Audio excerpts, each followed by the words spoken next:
So there was a question out of the live stream yesterday that I missed, and I was able to connect with the person and get some more details because I didn't quite understand what the question was through that. But it had to do with, once you're finally escaped from the narcissist, you're feeling a little bit better, and you're going through that positive stage, but then you're also feeling anxious about dating and starting to get into that mode.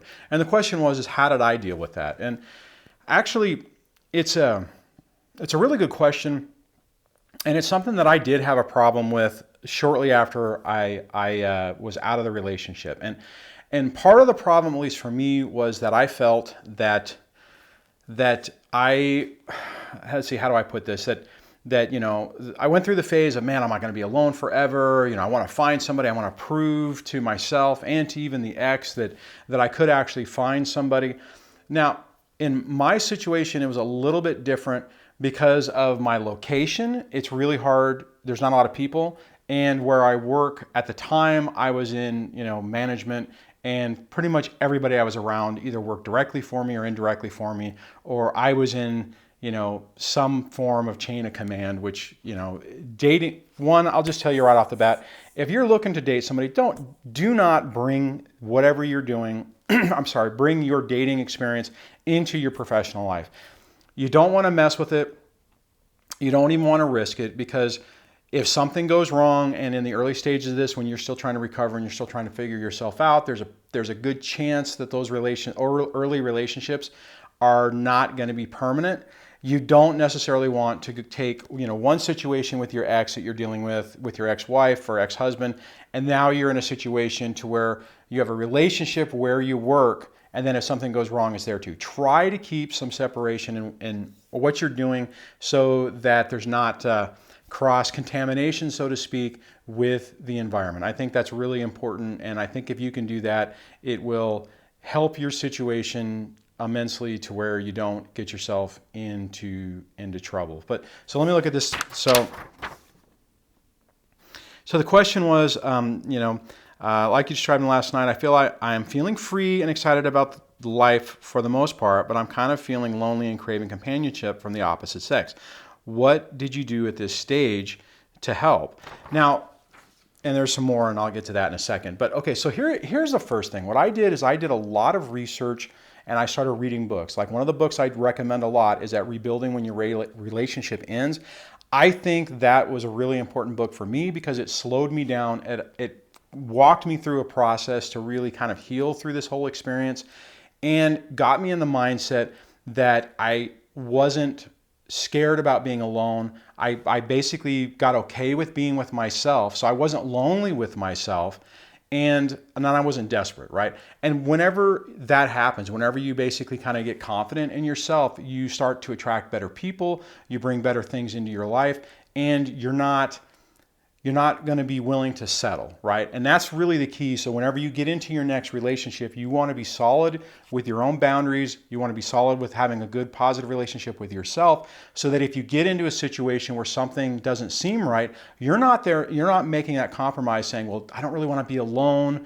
Yeah, this person, has some traits I don't necessarily like, but it's not that bad because I don't want to be alone, right? Whereas if you're healthy with yourself, you'll look at it and you'll say, yeah, no, I'm not, that's unacceptable. That's a deal breaker. I'm not going to deal with that. Either we're going to talk about it and have a conversation and fix this problem, or it's a deal breaker. And I think when you're strong with yourself, that's when you're in the best position, because then, one, you're not scared to have those conversations.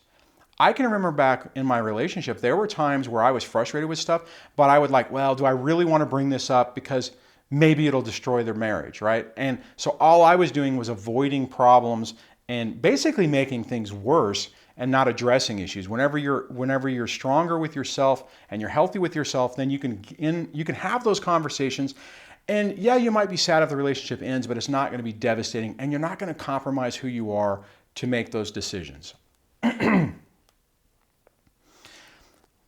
So, all right, so the next part of this, it says, I've dated around, but it feels weird, probably because I'm so used to the love bombing and them wanting to spend a ton of time together.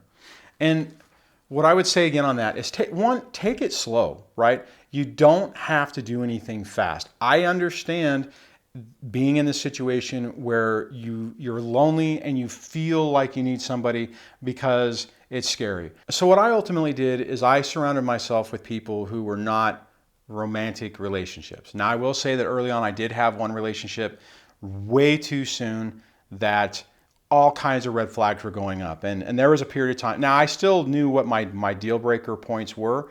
And when it finally got to the point where I'm like, okay, I'm not playing this anymore, I ended it. I basically went no contact whenever I didn't know what no contact was, because I'm like, nope, I'm done. I'm not doing this anymore.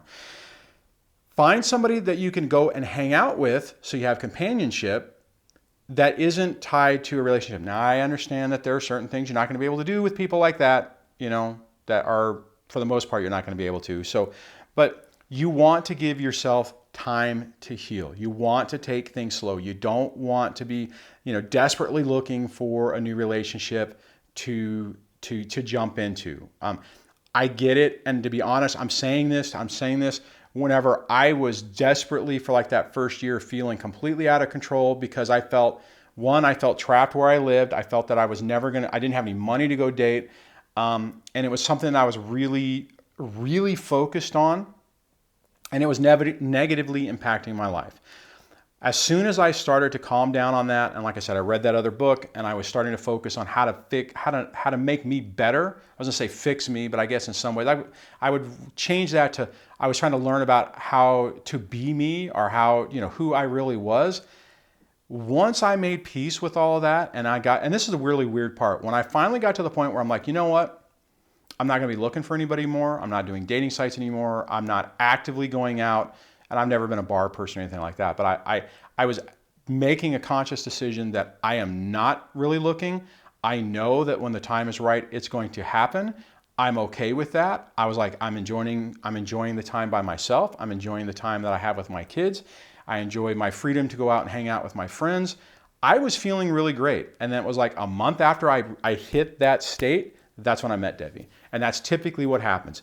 Don't rush it, because when you rush it, you're going to basically pull in more people that is just the same, right? Think about it. How many times do we hear people say, I'm a narcissist magnet? All I ever find are the same people.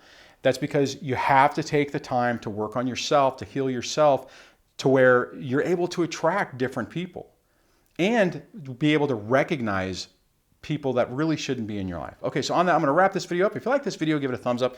If you like the channel, please subscribe. Hit the bell notification so that YouTube will actually tell you about videos. If you haven't gone over and signed up for the newsletter at dadssurvivingdivorce.com, please run over and do that. And I will chat with you guys in the next video. Take care. Bye.